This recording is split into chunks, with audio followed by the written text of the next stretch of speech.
And good morning. It's Wednesday, April 13th, 2016. I'm Candace Rail. Let's get straight to the weather with meteorologist Riley Hale. Riley, how's today looking?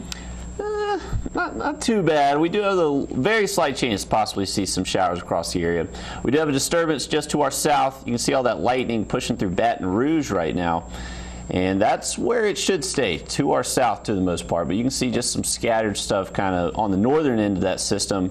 So we do have the possibility, a few light to isolated showers across the area.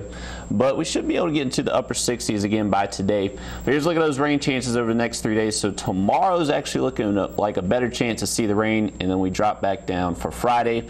And the weekend is looking dry. So I'll have that forecast in just a little bit. All right, thanks, Riley. House Bill 1523 continues to make headlines across the nation. Well, as we all know, the measure will let workers cite religious beliefs to deny services to gay, lesbian, bisexual, and transgender people. Lawmakers want to suspend the rules and regular deadlines in the House to repeal the bill. Representative Jay Hughes is leading the charge, and he says the state shot itself in the foot with this bill. Beth Alexander reports.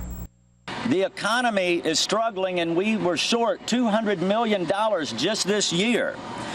And somehow we seem focused on passing a bill that will kill our economy. On the steps of the Mississippi Capitol, several members of the House of Representatives announced they will try to repeal House Bill 1523 because of negative consequences on the state economy and tourism. Many companies and entertainers have opposed the bill. Rock star Bryan Adams canceled his concert in Biloxi this week, and 95 Mississippi authors, including John Grisham, are calling for the repeal of the bill. Why are they picking on Mississippi? Why are they attacking North Carolina, for example? Republican Representative Andy Gibson says House Bill 1523 is similar to bills in other states. He cited an April 5th report by the National Conference of State Legislatures. The report shows 19 states with religious exemption laws, including Vermont and New York. Even New York has a law like this, and I think that the people who are demanding the repeal either haven't done their research or are being unreasonable about it.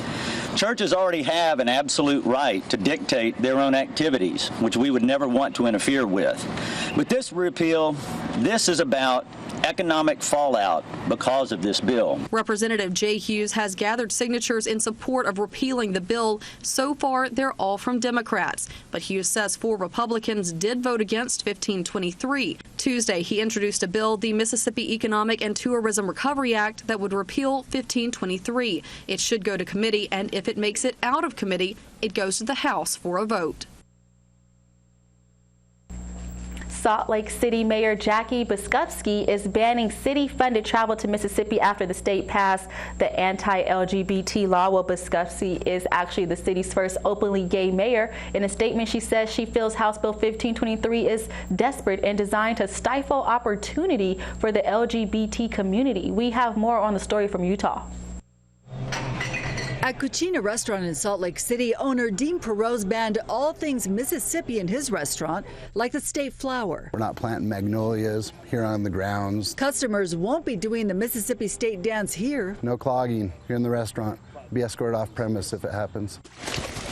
And you won't see alligator, Mississippi's official reptile, on the menu. We're boycotting them all. Yes, the action is tongue-in-cheek, but Perot is serious about his objection to the new law in Mississippi, which allows business owners to claim religious freedom and deny wedding services to same-sex couples or LGBT people. That's not right. That violates people's civil rights. To North Carolina a couple times to see my family. At Salt Lake City Hall, Mayor Jackie Biskupski banned all city employees from official travel to Mississippi or North Carolina, where a new law says transgender people have to use bathrooms for the gender assigned to them on their birth certificate. I think sometimes government agencies forget that they need to serve all people, and sometimes they need a reminder. For Biskupski, who is gay, the law is personal. I personally have a niece in North Carolina who this would impact, and that hurts. But the mayor says that's not the main reason she won't travel there. A few years back, Salt Lake was the first Utah city to pass ordinances protecting LGBT people against discrimination. She feels it's important to speak out against the new Southern laws. I'm confident that whenever you stand up against oppression against a group, that's the right thing to do, and it's what's fair and just. The 37th Mississippi Picnic in New York City is canceled thanks to House Bill 1523. Well, the picnic is an annual celebration of Mississippi food and culture in Central Park. The New York Mississippi Society released a statement saying they canceled the event simply because of all of the controversy and their own opposition to the bill. Governor Phil Bryant says he is disappointed that the picnic is canceled. A 20-year-old man is in jail after allegedly killing a teen. Well, Robert Blake Ashmore is charged with 1 count of murder. Police say he's accused of shooting and killing 19-year-old Mason Howard. It happened early Saturday morning at a house in Clarksdale. Police believe an argument led to the deadly shooting. Bond information was not made available. A 26-year-old man accused of kidnapping is in the LaFleur County Jail, where Charles Johnson is charged with 2 counts of kidnapping and 2 counts of armed robbery. Police say he allegedly kidnapped and robbed 2 women at gunpoint. Well, it happened Friday around 12:45 a.m. right outside the main attraction nightclub. Police say Johnson allegedly pointed a gun at the victims and forced them to drive to an ATM to withdraw $300. Police say one of the victims asked the cashier for help while another quickly texted a friend. Police arrested Johnson after tracking down the car. Bond has not been set at this time. Grenada police are still investigating a murder that happened last month. With 36-year-old Denise Quinn is charged with accessory to murder. Police say she allegedly helped 22-year-old Larica Bounds cover up the deadly shooting of 62-year-old Tommy Jenkins. An investigation shows that Quinn allegedly hid evidence after Bounds allegedly shot and killed the victim in his truck. Both suspects are currently sitting in jail. And a Charleston family is grieving the loss of a loved one. The family says the victim's girlfriend ran him over with a car. They're now demanding the police make an arrest in the case. WXVT's Denise Turner has more. My heart is gone. I don't have any feeling in my body. I'm weak. I'm hurt because he's not coming into the house. Lizeric Poole's mother, Jeanette Poole, says her son died from his head injury Wednesday night. The family says he suffered the injury after his girlfriend hit him with her car. Police have not confirmed this story. However, the family says they're grieving the loss of their loved one. He's going to be well missed, because he really was a lovable, likable person.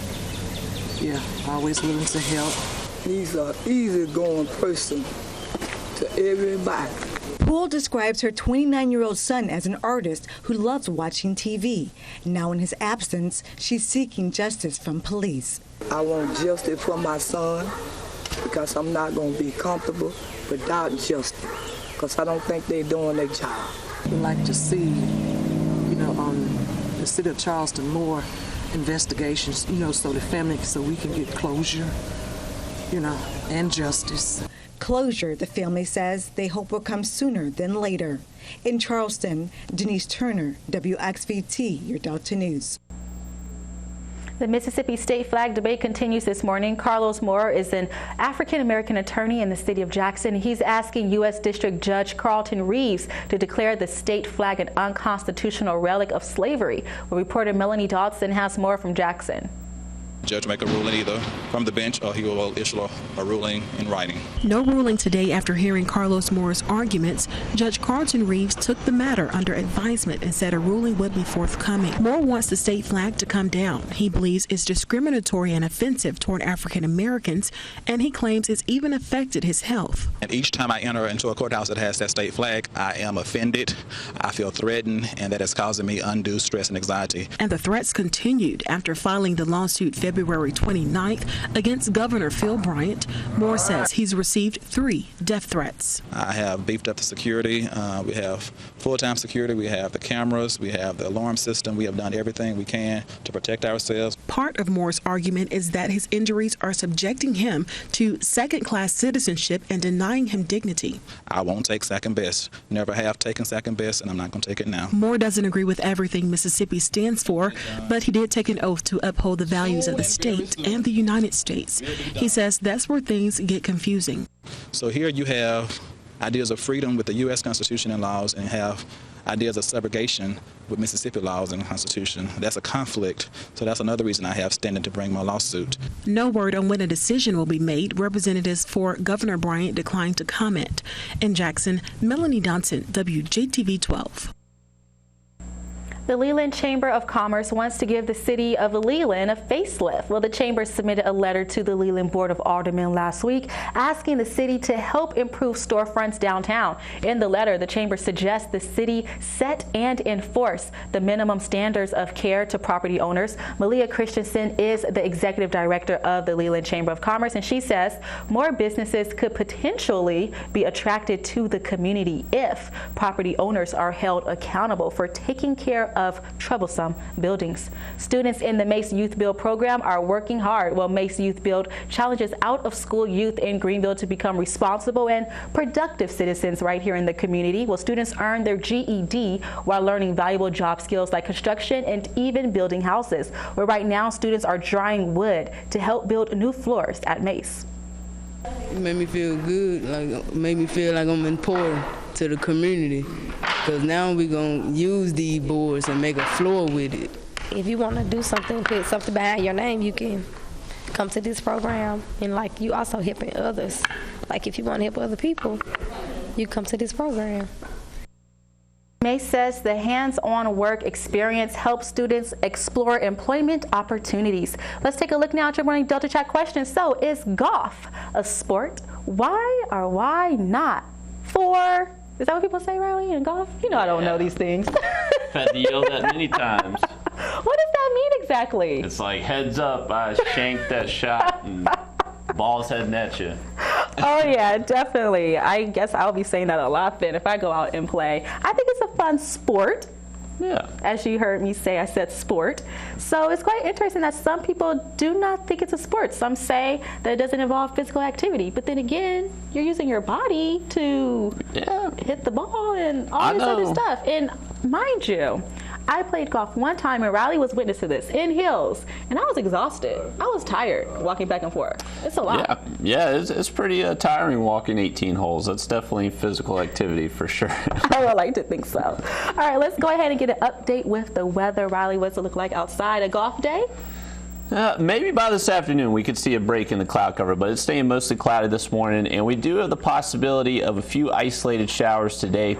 Only about a 20% chance, so not great chances to see the rain today. Most of us should stay dry, but just may want to bring that umbrella with you if you have any plans today, just in case. But we will likely clear out, get some partly cloudy skies by this afternoon. Upper 60s for our highs today, not too bad, but more rain on the way. I'll talk about that after the break. All right, thanks, Riley, and we'll be right back.